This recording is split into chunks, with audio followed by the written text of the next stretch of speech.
إن الحمد لله نحمده ونستعينه ونستغفره ونعوذ بالله من شرور أنفسنا ومن سيئات أعمالنا من يهده الله فلا مضل له ومن يضلل فلا هادي له أشهد أن لا إله إلا الله وحده لا شريك له وأشهد أن محمدا عبده ورسوله اللهم صل وسلم على نبينا محمد وعلى آله وأصحابه ومن تبعهم بإحسان إلى يوم الدين أما بعد.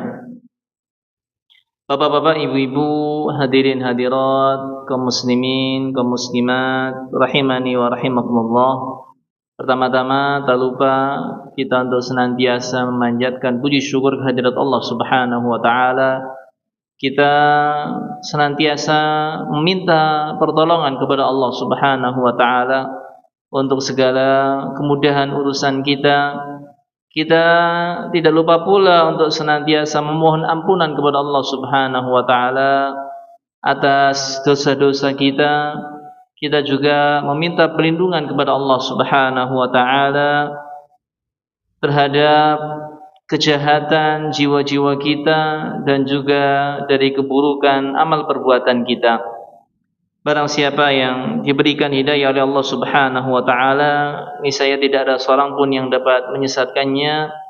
Namun sebaliknya, tatkala Allah Subhanahu wa taala berkehendak untuk menyesatkan seorang hamba, maka tidak ada seorang pun yang dapat menunjukinya. Kita bersaksi bahwasanya tidak ada ilah yang berhak disembah dengan benar kecuali Allah Subhanahu wa taala, tidak ada sekutu baginya, dan kita juga bersaksi bahwasanya Nabi kita, Nabi Muhammad sallallahu alaihi wasallam adalah hambanya dan utusannya. Semoga salawat dan salam senantiasa tercurahkan kepada beliau, kepada keluarga beliau, para sahabat beliau, para tabi'in, para atba'i tabi'in, serta orang-orang yang beriman yang mengikuti mereka dengan benar hingga tegaknya hari kiamat nanti. Jamaah rahimani wa rahimakumullah. Insyaallah pada kesempatan malam hari ini kita akan kembali mengkaji kitab Al-Waji fi Fiqh Sunnah wal Kitabil Aziz, buah karya Fadilatul Syekh Abdul Azim bin Badawi Al-Misri hafizahullah taala.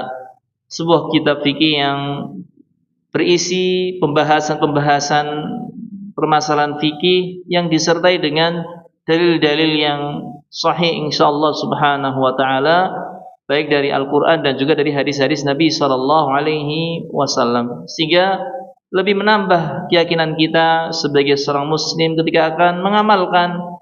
Karena memang kita sebagai seorang muslim dituntut untuk mengamalkan sesuatu yang ada dalilnya. Sesuatu yang ada dalilnya. Adapun yang tidak ada dalilnya, tidak ada perintahnya dari Al-Quran ataupun dari hadis Nabi SAW, maka tidak ada kewajiban bagi kita untuk mengerjakannya.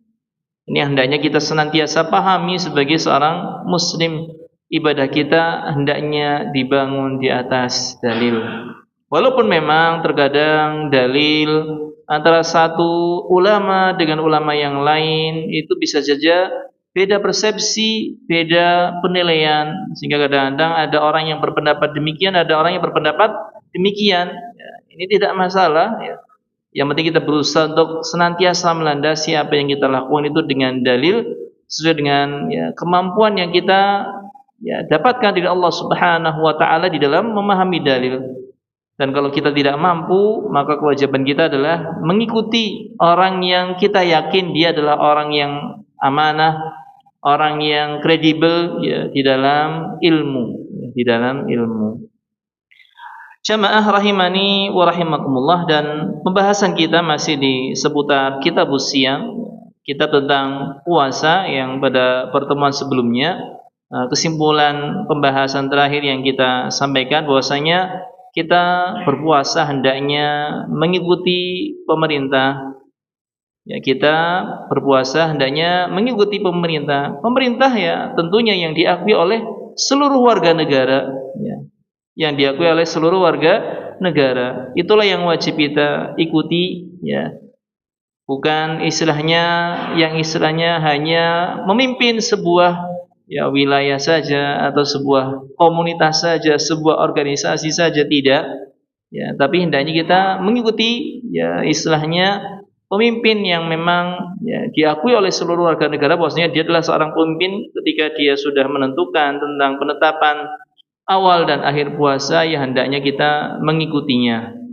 Ya karena qadarullah kita hidup di Indonesia yang kadang-kadang ya masing-masing golongan kadang-kadang punya hari raya sendiri dan itu ya tidak disikapi tegas oleh pemerintah yang sah, seolah-olah itu dilegalkan, seolah-olah itu dibiarkan, padahal yang ada tentunya itu memecah belah kaum muslimin, memecah belah kaum muslimin. Karena ya urusan puasa, apalagi urusan hari raya, ini kan kemaslahatan banyak orang, ya, kemaslahatan banyak orang, sehingga yang berhak di sini adalah pemimpin yang sah yang diakui, ya, karena dia seharusnya punya kekuatan, ya, punya kekuatan, ya, dan barulah kalau kita terhadap pemerintah, nah, sebagai seorang ulama, ya, seorang alim yang mengetahui hukum, ya, hendaknya menyampaikan kepada pemerintah bagaimanakah cara penentuan awal dan akhir Ramadan, ya, dan juga bulan-bulan yang lainnya.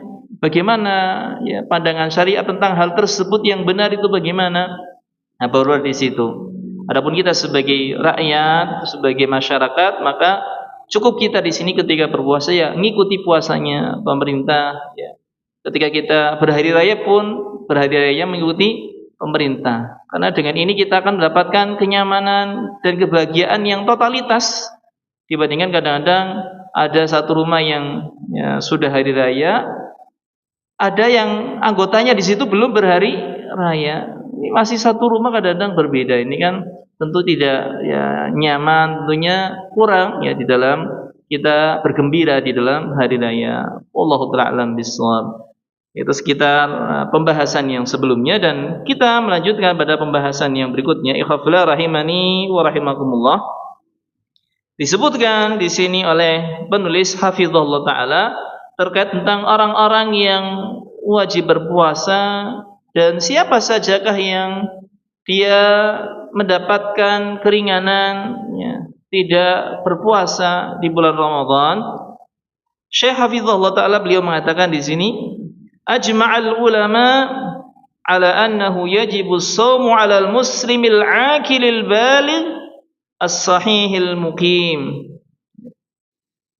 Wa yajibu an takuna al-mar'ah tahiratan minal haidhi wan nifas. Para ulama sepakat bahwasanya puasa wajib, dan wajibnya puasa ini ya, bagi setiap muslim, ini syarat yang pertama. Kemudian yang berakal ya, mereka adalah orang yang kita sebut waras ya istilahnya. Tidak ada gangguan mental, tidak ada ya istilahnya penyakit gila ya. Akalnya sehat ya, akalnya sehat. Kemudian sudah balik ya, sudah balik ya, sudah dewasa bahasanya kita ya. Kemudian dia sahih muqim. Sahih ini maksudnya adalah sehat sehingga dia mampu dan kuat berpuasa, dan juga muqim, dia tidak sedang safar. Ini 5 kriteria umum yang ya, berlaku untuk laki-laki maupun perempuan. Setiap laki-laki ataupun perempuan yang dia muslim wajib berpuasa, yang dia berakal ya, maka wajib berpuasa, yang dia sudah balik maka wajib berpuasa, yang sehat ya, maka wajib berpuasa, yang mukim tidak safar maka wajib berpuasa, maka wajib berpuasa.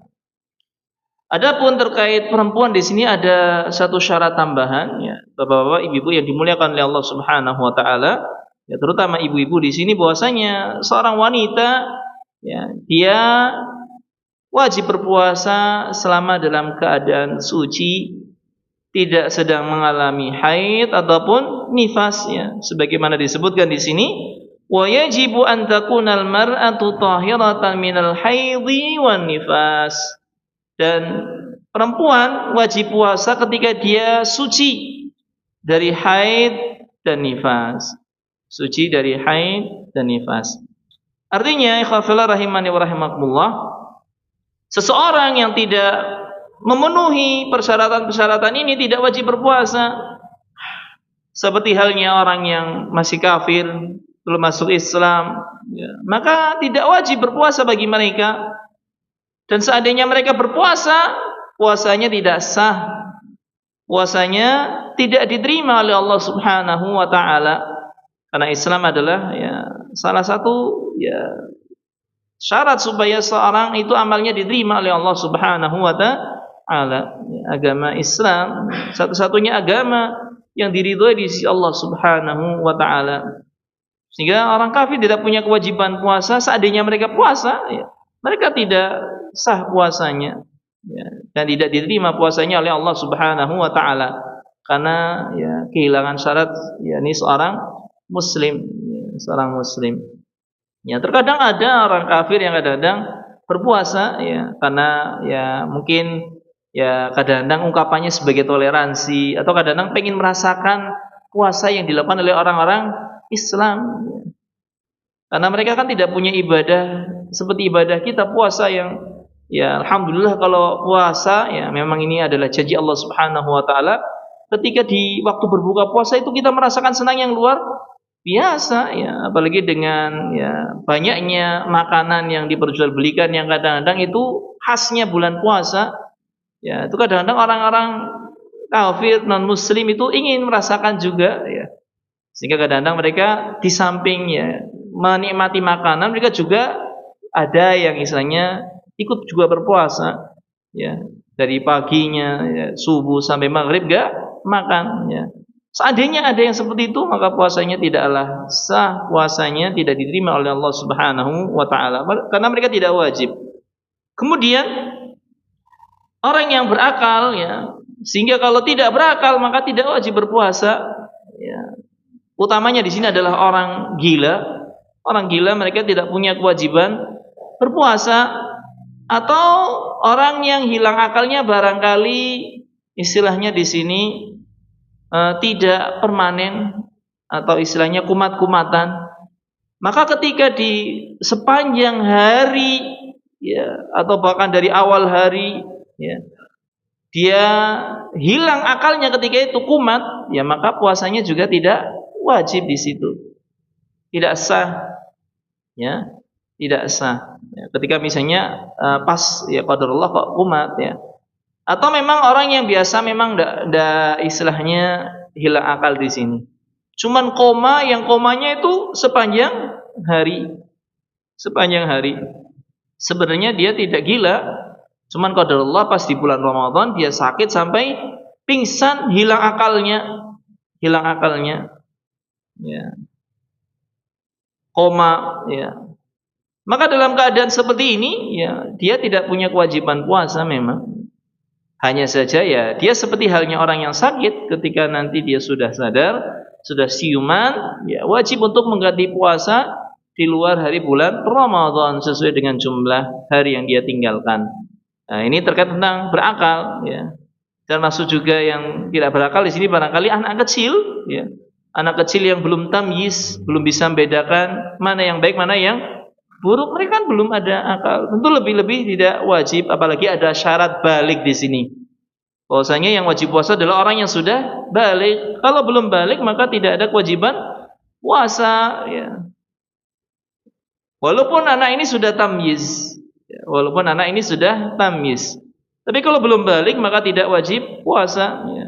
Di mana balik ini tentunya ciri utamanya adalah kalau laki-laki dia sudah mimpi basah ya, sudah keluar air mani. Kalau perempuan ya dia sudah mengeluarkan darah haidnya. Ini ciri utama ya. Yang terkadang ya orang itu mengalami berbeda-beda. Kadang-kadang ada yang usia ya sekian sudah ya, mengalami mimpi basah ya. Berbeda-beda antara satu orang dengan yang lainnya. Kadang-kadang ada yang usia 12 sudah mimpi basah, 13 sudah mimpi basah, 14 ya, baru mimpi basah, 15 baru mimpi basah. Ya, kadang-kadang seperti itu. Bahkan kadang-kadang ada yang lewat 15 belum pernah mimpi basah. Ya, belum pernah mimpi basah. Nah, tapi bagi orang yang sudah usia 15 kok belum mimpi basah, laki-laki yang usianya sudah 15 itu umumnya notabene-nya itu sudah mengalami mimpi bahasa. Seandainya tidak, maka dia dihukumi sudah balik ketika usianya sudah 15 ya. 15 ya. Dan perempuan ya tentu haid, dan biasanya perempuan itu lebih cepat haidnya. Kadang usia 9 tahun itu sudah haid, 10 tahun sudah haid ya. Banyak ya, kalau kita dapat di sekolah kadang-kadang kelas 5 ya, kelas 5 ya berarti usia 10 tahun 11 tahun itu sudah haid ya, sudah haid ya. Kelas 6 lebih banyak lagi, SMP lebih banyak lagi ya. Umumnya itu sudah haid ya, tapi seandainya usia 15 tahun kok belum haid, maka dia pun dihukumi balik ya, sebagaimana halnya laki-laki. Jadi ada utamanya yakni mimpi basah dan haid, kemudian yang keduanya adalah dengan usia. Usia 15 tahun itu usia orang sudah balik ya, usia sudah balik. Sehingga ketika sudah balik tersebut ya wajib ya, dia berpuasa. Kalau belum maka tidak ada kewajiban.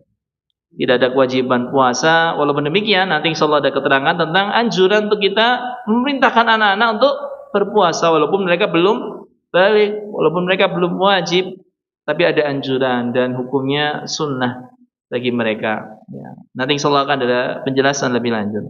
Kemudian yang berikutnya terkait orang yang ya sehat, maka orang yang sakit ketika sakitnya memang membuat dia susah, tidak kuat, tidak mampu untuk berpuasa ya, maka mereka tidak wajib berpuasa. Tapi kalau sakitnya sakit yang biasa saja ya, seandainya dia puasa tidak madarat ya, tidak membuat ya istilahnya tambah parah, tidak membahayakan, maka hendaknya bagi dia untuk tetap berpuasa ya, maka hendaknya dia tetap berpuasa ya. Karena tentunya dengan berpuasa yang disertai dengan ada unsur sedikit berat ya, karena namanya sakit kan ada beratnya, walaupun sakitnya sakit yang biasa yang masih kuat berpuasa. Insyaallah kalau ya, dia berpuasa maka dia akan mendapatkan pahala ya, karena pahala yang lebih tentunya ya, karena besarnya pahala yang kita dapatkan ya, bapak-bapak, ibu-ibu yang dimuliakan oleh Allah Subhanahu wa taala, sesuai dengan kadar kesusahan, kadar bala yang didapatkan. Inna idhamil jaza ma'a idhamil bala ya. Sesungguhnya besarnya balasan itu sesuai dengan kadar bala ya, kesusahan yang didapatkan seorang ketika melakukan sebuah ibadah ya, sebagaimana halnya orang ya, misalnya salat ya, pas kebetulan ini di tempat yang barangkali dingin ya, biasa di daerah pesisir, kebetulan liburan misalnya ke daerah gunung ya, atau barangkali kalau kita yang terkenal ya di Guci, di sana dingin banget, kebetulan ya di tempat kita tinggal gak ada air panasnya ya, padahal Guci kalau umumnya kan ada air panas ya, misal gak kuat pakai air dingin ya, itu kan boleh ya istilahnya kita istilahnya tidak berwudu ya, karena misalnya tidak kuat saking dinginnya barangkali seperti itu ya, itu ada keringanan ya. Tapi misalnya seorang dia memaksakan diri tetap dengan berwudu walaupun dia merasakan dingin yang luar biasa, maka dia akan dapatkan pahala yang lebih. Dia akan dapatkan pahala yang lebih insyaallah subhanahu wa ta'ala. Karena tadi inna idhamil jaza ma'a idhamil bala. Sesungguhnya ya, besarnya pahala yang didapatkan oleh seorang itu sesuai dengan kadar bala kesusahan yang dia alami ya, ketika mengerjakan sebuah ibadah. Baik. Kemudian ya terkait tentang orang yang mukim, artinya berarti orang yang musafir ya, yang sedang melakukan perjalanan jauh, selama perjalanan jauh yang dia lakukan bukan dalam rangka untuk tujuan maksiat ya, maka mereka boleh untuk tidak berpuasa ya, boleh untuk tidak berpuasa. Tapi kalau perjalanan jauh yang dia lakukan ada tujuan ya, perbuatan maksiat di situ, maka mereka tidak mendapatkan keringanan ya. Karena safarnya mereka safar dosa. Artinya mereka berdosa ketika itu.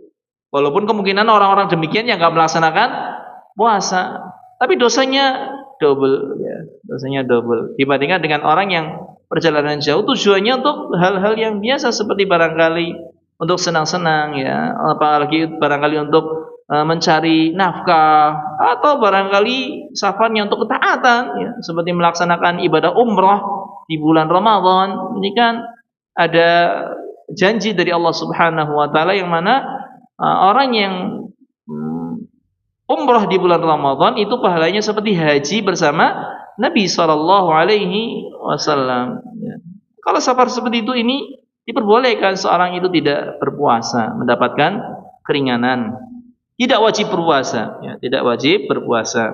Demikian pula wanita ya, wanita kalau dia haid, dia nifas selama waktu itu maka dia tidak ada kewajiban untuk berpuasa. Ya, wallahu taala alam bissawab.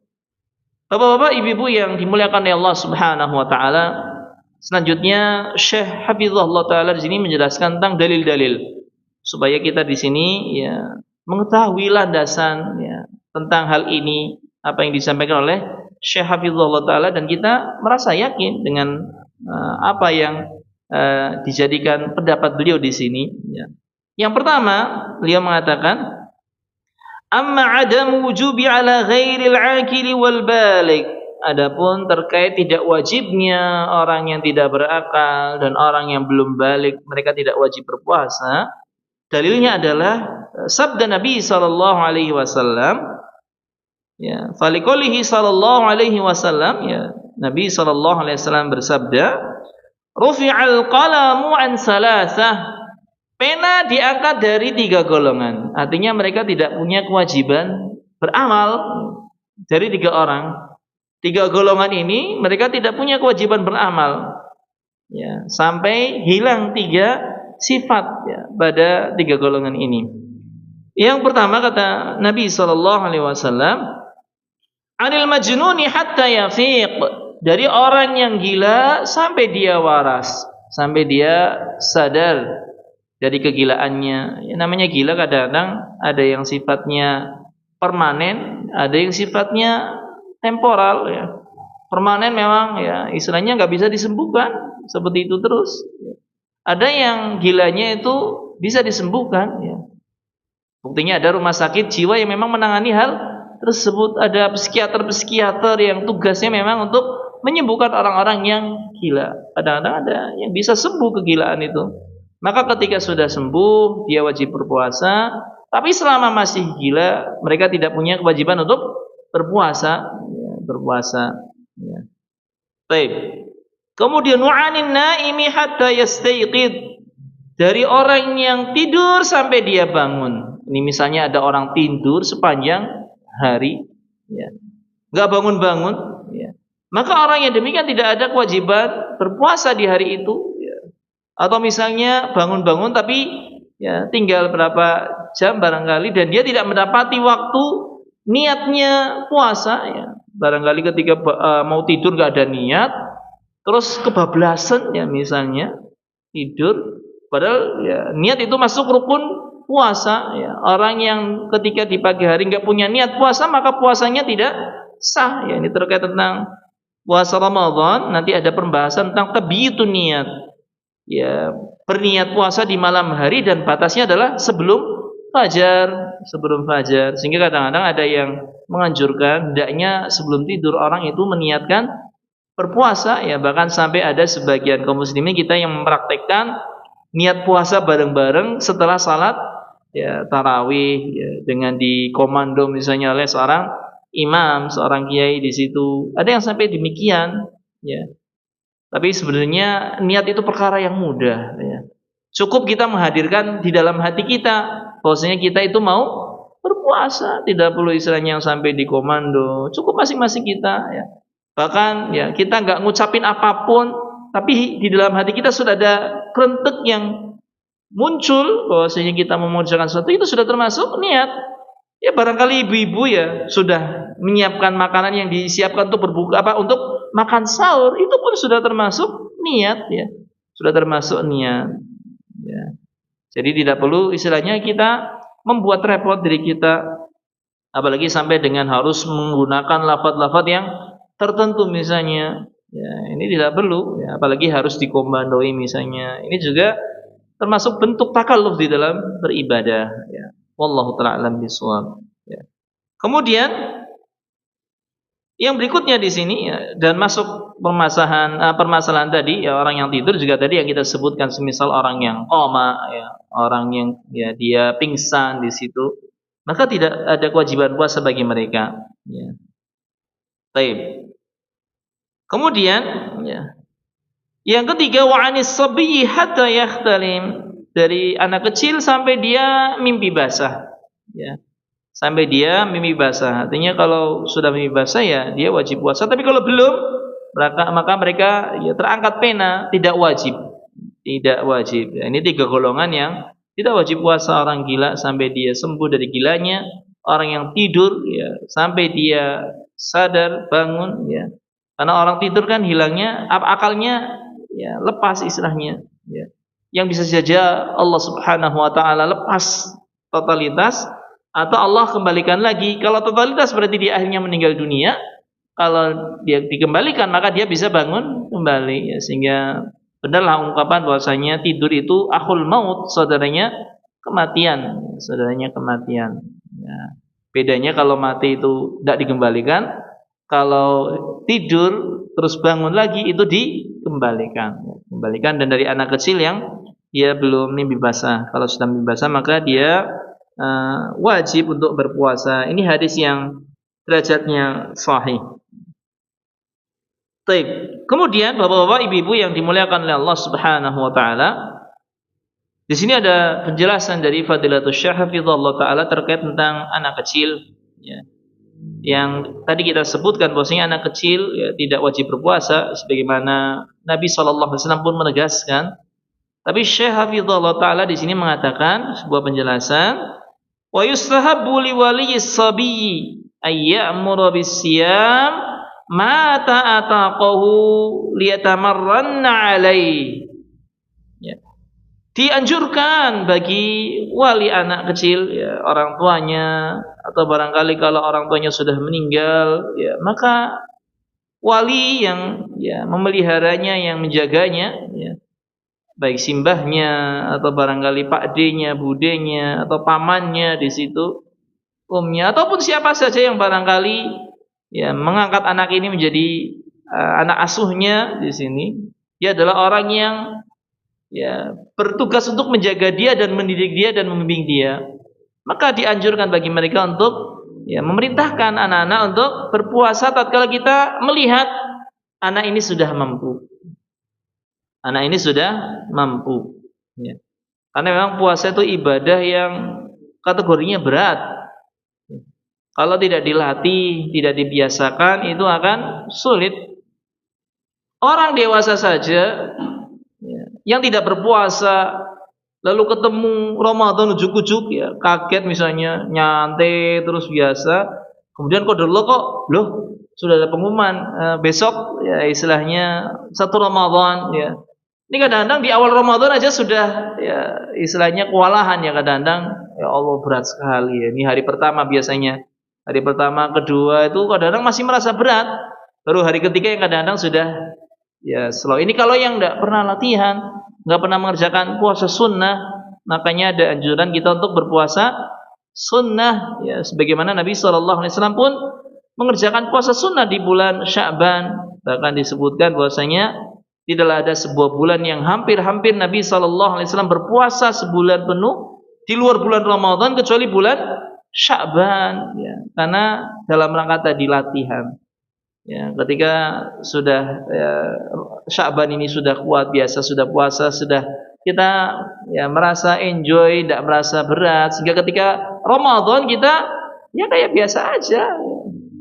Sehingga melalui Ramadan ini dengan ya kita enggak lemes-lemesan, kita sudah merasakan biasa saja, dan akhirnya kita bisa maksimalkan mengoptimalkan amal ibadah di bulan Ramadan.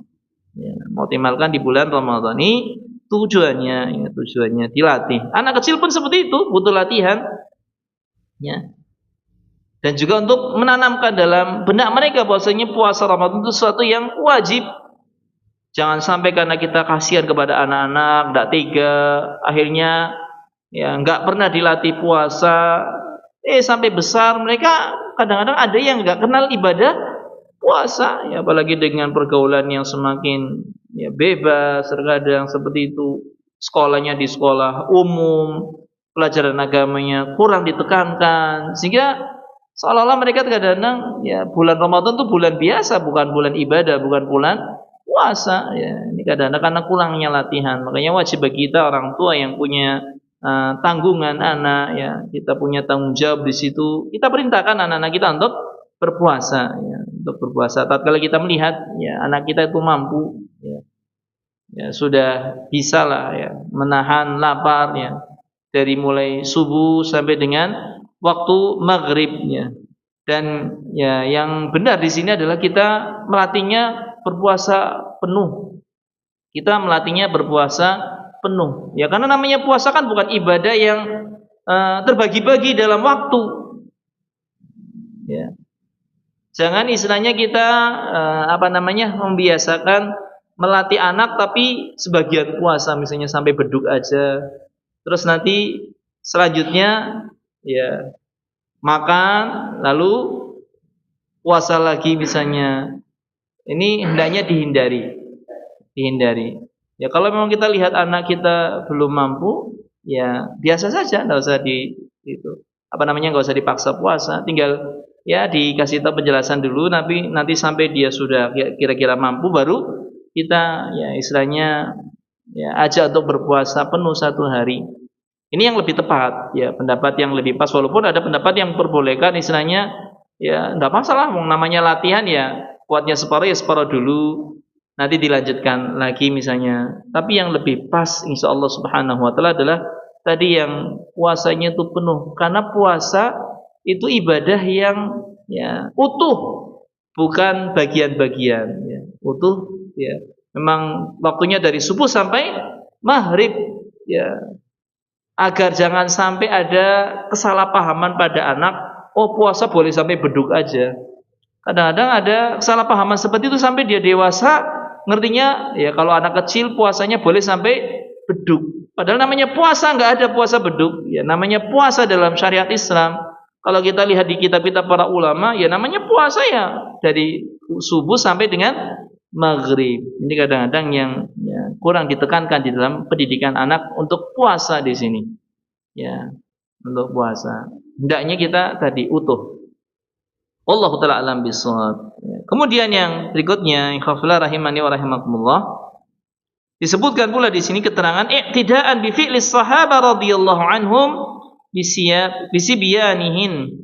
Hal ini sebagai bentuk kita menteladani para sahabat radhiyallahu anhum, ya, di mana mereka juga memperlakukan demikian kepada anak-anak mereka, menyuruh anak-anak mereka untuk berpuasa. Dan kalau kita lihat nasnya, puasanya anak-anaknya para sahabat itu bukan ya tadi yang separuh-separuh, tapi betul-betul sampai maghrib diusahakan seperti itu. Ketika dilatih itu seperti itu. Yang kadang-kadang kalau zuhur sudah ngerengek-ngerengek minta makan, itu dialihkan dengan hal lain yang biar dia teralihkan dari rasa laparnya, sehingga tidak sadar tiba-tiba sudah waktu maghrib misalnya seperti itu. Atau kalau kita lihat praktek para sahabat, nggak ada yang istilahnya separuh-separuh. Kita perhatikan tentang hal ini, keterangan ya tentang ya praktek para sahabat mendidik anak-anak untuk berpuasa. Khafillah rahimani wa rahimakumullah, disebutkan di sini sebuah riwayat Anir Rubayyi' ibni Muawwid ya. Anir Rubayyi binti Muawwid ya, ini Rubayyi ini perempuan binti Muawwid. Ya. Qalat, beliau mengatakan, arsalan Nabi sallallahu alaihi wasallam ghadata Asyura ila qural Ansar. Nabi sallallahu alaihi wasallam mengutus utusan ya ghadata Asyura ya di tengah hari Asyura. Hari Asyura itu tanggal 10 Muharram. Ini merupakan puasa wajib sebelum datangnya puasa wajib bulan Ramadan. Jadi sebelum datangnya bulan Ramadan, wajib puasa bulan Ramadan itu ada puasa wajib, yakni ketika bulan Muharram tanggal 10 Muharram ya. Yang ini kemudian dihapus kewajibannya ketika ditetapkan wajib puasa di bulan Ramadan. Sehingga akhirnya puasa tanggal 10 Muharram hukumnya hanya sekedar sunnah. Tapi sebelum datang kewajiban puasa Ramadan, ya, Nabi sallallahu alaihi wasallam dan para sahabatnya mengerjakan puasa Asyura. Ya, ketika di tanggal 10 Muharram tersebut, Nabi sallallahu alaihi wasallam mengatakan, "Man asbaha muftiran falyutimma baqiyata yaumi." Ya, ini karena menunjukkan diperintahkan puasa di hari itu. Barang siapa yang di pagi hari dalam keadaan berbuka, ya, tidak berpuasa, maka sempurnakanlah sisa harinya dengan berpuasa. Ya. Wa man asbaha shaiman falyasum. Dan barang siapa yang di pagi hari dia sudah dalam keadaan berpuasa, maka puasalah. Ya, maka puasalah. Nah, di situ menunjukkan bahwasanya di tanggal 10 Muharram itu ada kewajiban berpuasa ketika itu. Ada syariat puasa tanggal 10 Muharram yang ketika pagi harinya puasa disuruh menyempurnakan, maksudnya jangan makan lagi, ya, lakukan puasa sampai datangnya maghrib. Yang sudah puasa ya tetap puasa, ya, tetap puasa. Ya, ini maksud dari sabda Nabi sallallahu alaihi wasallam ini. Qalat, lalu di sini Ar-Rubayyi binti Muawwid, beliau mengatakan, "Fakunna nasumuhu ba'du." Dan kami pun berpuasa di tanggal 10 Muharram tersebut, hari Asyura setelahnya. Wa nusawwimu sibyanana, dan kami pun memerintahkan anak-anak kami untuk berpuasa. Benar-benar puasa, ya. Berpuasa secara utuh, ya. Yakni dari mulai subuh sampai ya terbenam matahari, ya. Sampai di sini disebutkan kata Rubai, wa naj'alu lahumul lu'bata minal ihan, dan kami buatkan mereka permainan, ya, dari boneka. Di situ dibuatkan mainan supaya mereka itu lalai dari laparnya puasa. Fa idza baka ahaduhum 'ala at'am a'tainahu dzaka hatta yakuna indal iftar. Kalau mereka nangis, kami berikan mainan tersebut, ya, ketika mereka ingat makanan, nangis, kami berikan mainan tersebut, ya, sampai ketemu waktu buka puasa, barulah mereka diperbolehkan untuk makan. Ini menunjukkan bahwasanya praktek pendidikan puasa di zaman Nabi sallallahu alaihi wasallam di kalangan para sahabat Nabi sallallahu alaihi wasallam itu tidak separuh-paruh, tapi betul-betul utuh dari awal sampai akhir. Ya, sehingga ini yang lebih utama ketika kita ingin mendidik anak-anak kita. Dan kita lakukan tentunya ketika kita melihat anak kita sudah mampu. Anak kita sudah mampu. Kalau belum mampu jangan dipaksa. Ya, kalau sudah mampu kita baru didik. Di situ puasa utuh sehari dari mulai subuh sampai terbenamnya matahari waktu maghrib. Sudah masuk waktu azan? Baik, kita jeda dulu untuk azan, ya, tafadhol.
أشهد أن محمدا رسول الله.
Alhamdulillah wassalatu wassalamu ala Rasulillah wa ala alihi wa ashabihi wa mawalah ma ba'd. Ya, jadi ya, kita ketika mendidik anak-anak kita untuk berpuasa, ya, kita lihat kemampuan mereka dan kalau kita menilai anak kita sudah mampu, ya kita ajari untuk berpuasa secara utuh dari mulai terbit ya, fajar waktu subuh sampai dengan terbenam matahari di waktu maghrib. Karena itulah puasa yang tidak terbagi-bagi. Nggak ada puasa beduk, nggak ada puasa apa. Kalau kita lihat di kitab-kitab para ulama, nggak ada istilahnya puasa beduk ya. Puasa beduk itu istilah yang muncul hanya di negeri kita Indonesia ya. Puasa beduk yang ya itu kadang-kadang ya istilah yang digunakan untuk tadi ya, mendidik anak-anak ya. Ini kebanyakan yang dipakai di Indonesia seperti itu. Ya, padahal kalau kita lihat praktek di sahabat itu tidak ya. Ketika sahabat menilai anaknya sudah mampu dilatih puasa, kalau di tengah-tengah kok ya ngerengek-ngerengek ya, dialihkan. Bukan langsung dikasih makan, bukan, tapi dialihkan agar tidak ingat dengan makanan, dikasih permainan. Ya, cuman kalau di zaman sekarang repotnya ya, kalau mau ngasih mainan, mainannya maunya HP ya. Di situ kadang-kadang timbul masalah lagi di sini baru, karena kalau kelamaan main HP juga bisa membahayakan ya, berefek negatif untuk anak-anak ya. Dengan mainan apa yang istilahnya ya tidak ada efek negatifnya ya. Ya, taib. Kemudian yang berikutnya, ikhwafillah rahimani rahimakumullah, afwan, hadis tadi hadis yang derajat yang muttafaqun alaih ya, dikeluarkan oleh Imam Bukhari dan juga Imam Muslim ya, hadis tentang ya Rubai binti Muawwidh. Yang berikutnya ya, Syekh Hafizahullah taala menjelaskan wa amma adamu wujubihi ala ghairi sahihil muqim, ya, adapun tidak wajibnya puasa untuk orang yang selain sehat, selain mukim, artinya tidak wajib puasa bagi orang yang sakit dan juga orang yang musafir melakukan perjalanan jauh ya. Faliqaulihi ta'ala, hal ini berdasarkan firman Allah Subhanahu wa taala dalam surat Al-Baqarah ayat yang 184. Allah berfirman, "Wa man kana maridan aw 'ala safarin fa'iddatun min ayyamin ukhar." Barang siapa di antara kalian yang berpuasa atau sedang safar perjalanan jauh, maka hitunglah di hari-hari yang lain. Artinya ya ketika itu boleh nggak puasa, lalu mengganti puasanya di hari yang lain. Lalu mengganti puasa di hari yang lain. Baik, saya juga di sini menjelaskan ya. Nah, tadi adalah keringanan bahwasanya orang yang sakit atau safar dia tidak ada kewajiban berpuasa, dia punya keringanan ya. Tapi dijelaskan fa in shamal maridu wal musafiru ajza'ahuma. Seandainya orang yang sakit berpuasa, orang yang safar tetap berpuasa, maka puasanya sah. Puasanya sah ya. Karena tadi hanya sekedar keringanan. Ya, keringanan. Sehingga kalau dia tetap mengambil ibadah puasa di bulan Ramadan walaupun ada masyaqqah di situ, puasanya tetap sah. Ya, puasanya tetap sah. Li'anna ibahatal fitri lahuma rukhsah, karena bolehnya berbuka bagi keduanya itu hanya sekedar keringanan. Fa in akhadha bil azima fahuwa khairun. Kalau dia mengambil keringanan tersebut, mengambil ibadah puasa bil azimah ya, dengan penuh ya upaya kesungguhan ya, artinya dia tidak mengambil rukhsah, dia tetap berpuasa walaupun berat, maka itu lebih baik ya, fahuwa khairun ya, wa fahuwa khairun ya.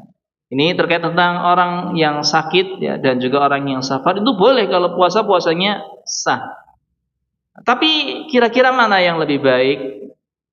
Orang yang sakit dan safar ini apakah puasa ataukah tidak puasa? Terkait tentang hal ini, ya, Syekh Hafizahullah taala beliau menjelaskan ya, sebuah perkataan yang bagus ya. Beliau mengatakan, "In lam yajidil maridu wal musafiru masyaqqatan bis-shaumi fas-shaumu afdhal." Ketika orang yang sakit dan orang yang safar ini tidak mendapatkan berat yang ya, menyulitkan dia, menyusahkan dia, membuat lemah dia ya. Apalagi kalau yang sakit membuat sakitnya tambah parah ya. Kalau enggak ada sesuatu tersebut, maka puasa itu lebih utama. Puasa lebih utama, ya. Wa in wajada masyaqqatan fal fitru afdal. Tapi kalau ada masyaqqah, ada berat yang ya memberatkan dia, menyulitkan dia, kalau tetap berpuasa, jadi dia mendapatkan madarat yang lebih berat, sakitnya tambah parah. Orang yang safar bisa jadi ya barangkali sampai ya lemas, ya nggak bisa berjalan lagi, atau bahkan sampai pingsan. Ya, ketika kondisinya demikian, fal fitru afdal, maka berbuka puasa itu lebih utama. Nah, ini standarnya jadi masyaqqah, ya masyaqqah. Yang mana ini kadang-kadang setiap zaman itu berbeda. Seperti zamannya kita sekarang ini, ya. Begitu pula dengan istilahnya alat transportasi yang kita pilih misalnya. Ini kan masyaqqahnya berbeda, beda. Ya. Orang yang naik pesawat dengan naik bis atau naik kereta atau dengan kapal, masyaqqahnya kan berbeda-beda. Ya. Mungkin yang paling berat itu kalau yang naik kapal, karena memang lama naik kapal ya. Atau barangkali ya mudik dengan sepeda motor, lumayan berat ya. Kalau mungkin mudiknya naik bis, apalagi bis alhamdulillah sekarang ASEAN semuanya, apalagi barangkali dengan kereta yang juga alhamdulillah fasilitasnya di zaman kita, di negara kita ini luar biasa ya. Orang nggak merasakan kepayahan, kesusahan. Bahkan hampir ya kita dapatkan ya ketika pernah safar ya naik kereta, hampir semua penumpang itu mereka berpuasa ya. Apalagi alhamdulillah ya dari kereta api juga menyediakan makan sahur dan buka puasa pas ketika kita di atas keretanya di waktu itu ya. Itu ada penyediaan makan sahur dan makan buka puasa, ini kebaikan yang luar biasa ya. Semoga Allah membalas orang yang ngasih ide ini ya. Masya Allah gratis ya kita ketika naik kereta, kalau pas waktu sahur dikasih makan sahur gratis, ketika buka puasa dikasih makan buka puasa gratis pula ya. Ini kebaikan yang luar biasa sekali, karena kalau ya namanya orang safar di situ ya kadang-kadang di kereta apalagi harga itu mahal-mahal ya, mahal-mahal.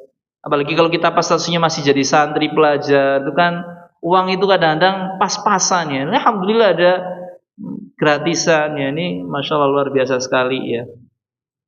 Seperti itu. Ya kadang-kadang kita tidak mendapatkan masyaqqah ya. Masyaqqah apalagi kalau yang pesawat yang ya jaraknya nggak terlalu jauh. Beda kalau kita yang pesawatnya itu sampai ke luar negeri ya. Semisal ya kita mau umroh ke Saudi Arabia kan sampai 10 jam ya. 10 jam kita di atas pesawat ya, atau cepet-cepetnya 9 jam. Itu kan berat ya istilahnya. Dan kepayahan ya, namanya di atas pesawat kadang-kadang kalau lama itu kan luar biasa sekali ya. Kadang-kadang walaupun nganggur, kadang-kadang yang nganggur ini lebih cepat merasa laparnya dibandingkan orang yang berkegiatan ya. Ya bandingkan saja orang yang mager di rumah, sedikit-sedikit makan, sedikit-sedikit makan. Berbeda kalau orang yang kerja, makan ya pas waktunya ya, pagi sarapan, siang makan siang, malam makan malam. Tapi kalau orang yang di rumah mager nyantai-nyantai, dikit-dikit makan, dikit-dikit makan, biasanya seperti itu, cepat lapar. Ya, cepat lapar kalau orang yang menganggur. Ya ini seperti itu. Masyaqqah itu berbeda-beda ya, masyaqqah berbeda-beda. Sehingga kalau kita mengalami safar dan masyaqqahnya kita tidak memberatkan, maka lebih baik kita mengambil puasa. Ini yang lebih utama. Apalagi berpuasa di luar bulan Ramadan itu biasanya godaannya lebih berat ya, walaupun kita kadang-kadang nggak safar ya, mukim di rumah kita atau aktivitas hanya sekitarnya saja. Kita puasa yang lain nggak puasa, ini godaannya lebih berat ya istilahnya. Kesulitan yang dialami itu lebih berat ya. Sehingga lebih baik tadi ya pas bulan Ramadan kita puasa, orang-orang juga berpuasa. Baik dalam keadaan kita sakit ataupun safar, kalau seandainya masyaqqahnya hilang atau masyaqqahnya itu sedikit. Masyaqqahnya sedikit. Tapi kalau yang berat ya maka tentunya lebih utama dan lebih hikmah ya dengan kita berbuka puasa ya, tidak berpuasa dalam keadaan yang berat seperti itu. Wallahu taala alam bishawab. Dan terkait hal ini disebutkan dalil di sini ya, kafilah rahimani wa rahimakumullah. Ya, diriwayatkan an Abi Sa'id Al-Khudri radhiyallahu an, dari sahabat Abu Sa'id Al-Khudri, semoga Allah Subhanahu wa taala senantiasa meridhoinya, dia mengatakan, kunna naghzu ma'a Rasulillah sallallahu alaihi wasallam fi Ramadan. Kami berperang bersama Nabi sallallahu alaihi wasallam di bulan Ramadan, ya. Bahkan kita tahu peperangan-peperangan yang terjadi di zaman Nabi sallallahu alaihi wasallam beberapanya itu terjadi di bulan Ramadan. Seperti perang Badar sendiri, perang pertama besar itu terjadinya di bulan Ramadan. Di bulan Ramadan. Ya. Faminnas shaim wa minnal muftir. Di antara kami ada yang tetap berpuasa dan di antara kami ada yang dia berbuka, ya, karena memang di situ ada rukhsah mereka berbuka. Fala yajidus shaimu 'alal muftir walal muftir 'alas shaim. Orang yang puasa enggak mencela orang yang berbuka. Orang yang berbuka pun tidak mencela orang yang berpuasa. Masing-masing saling menghormati. Ini Masya Allah, perbedaan pendapat yang terjadi di kalangan para sahabat, mereka tidak menjadikan diri mereka saling mencemooh satu dan yang lainnya, saling menghormati pendapat yang diambil oleh masing-masing, ya. Karena memang ini semuanya ya dalam batas ya yang diperbolehkan oleh syariat, ya. Orang puasa ya karena memang itu asalnya, dia nggak puasa karena dia ngambil rukhsah. Tidak saling mencela, tidak saling mencela. Yarawna anna man wajada quwwatan fasama fa inna dzalika hasan, ya. Mereka melihat barang siapa yang kuat puasa ya silakan puasa dan itu baik bagi mereka. Wa yarawna anna man wajada dha'fan fa afthara fa inna dzalika hasan, dan ya mereka melihat kalau ada orang yang tidak kuat, yang lemah di situ, ya lalu dia berbuka, ya itu yang lebih baik bagi dia, ya. Jadi saling menghormati, ya. Walaupun berbeda pendapat itu saling menghormati, tidak saling mencela. Yang berpuasa tidak mencela orang yang berbuka, yang berbuka pun tidak mencela orang yang berpuasa.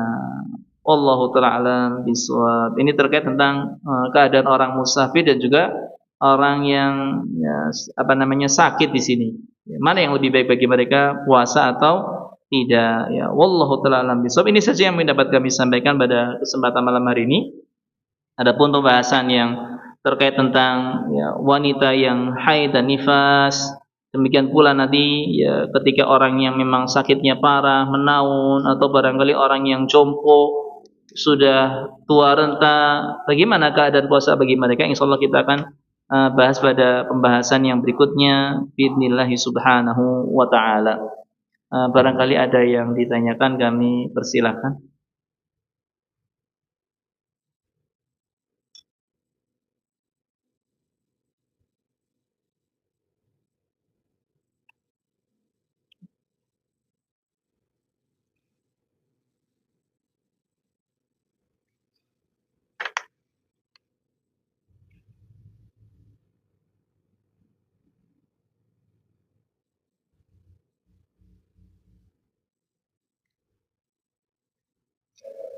Nggih, monggo, silakan.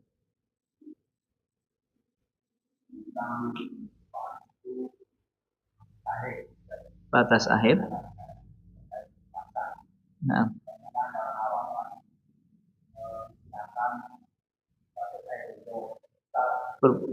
Iya.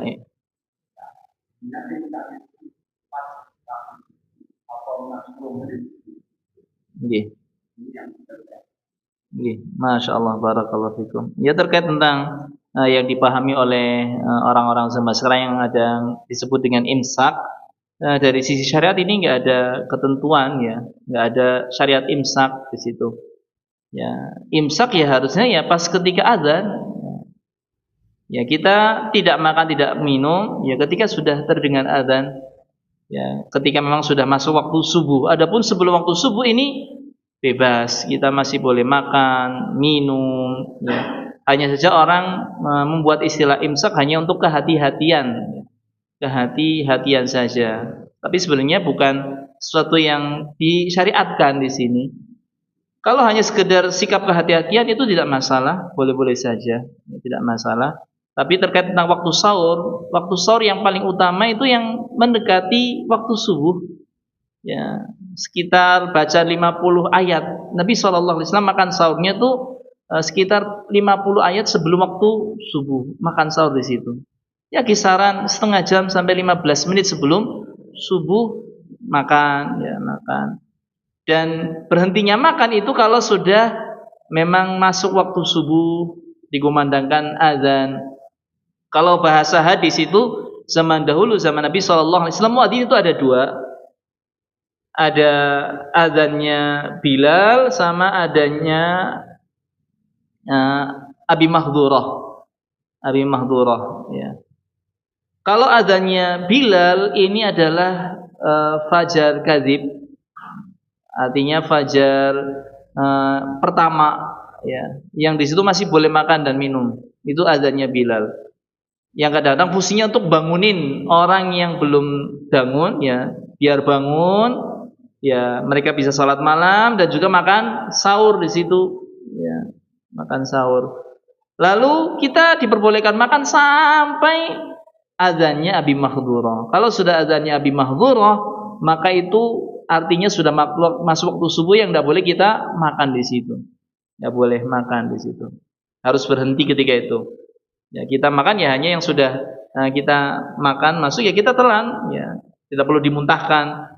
Ya. Kemudian kita minum, setelah itu sudah selesai. Ya, sesuai dengan kadar kebutuhan kita. Ya. Seandainya tidak perlu minum, ya misalnya nggak seret nggak apa, ya tidak perlu minum, ya cukup dengan tadi yang terakhir tadi. Ini misalnya kalau sampai di waktu itu, ya, apalagi kalau bagi kasus yang orang bangunnya telat, ya.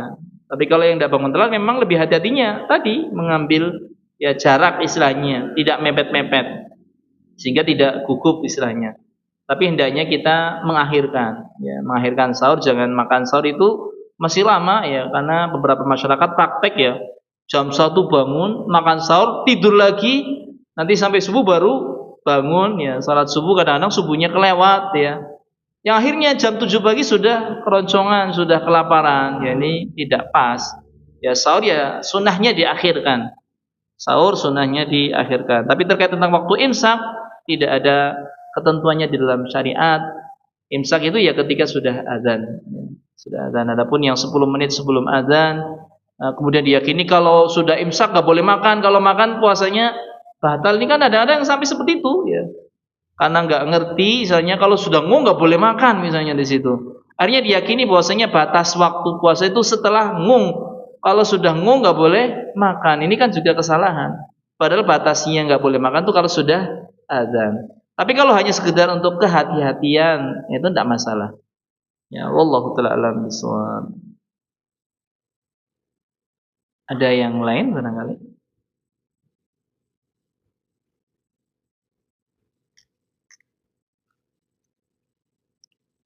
Tidak ada. Kalau tidak ada kita cukupkan. Semoga yang sedikit ini bermanfaat untuk diri anak pribadi dan juga untuk jamaah sekalian. Kita akhiri majlis kita pada kesempatan malam hari ini dengan baca doa kafaratul majlis. Subhanakallahumma wa bihamdika asyhadu an la ilaha illa anta astaghfiruka wa atubu ilaik. Jazakumullahu khairan. Wa akhiru da'wana alhamdulillahi rabbil alamin. Wassalamualaikum warahmatullahi wabarakatuh.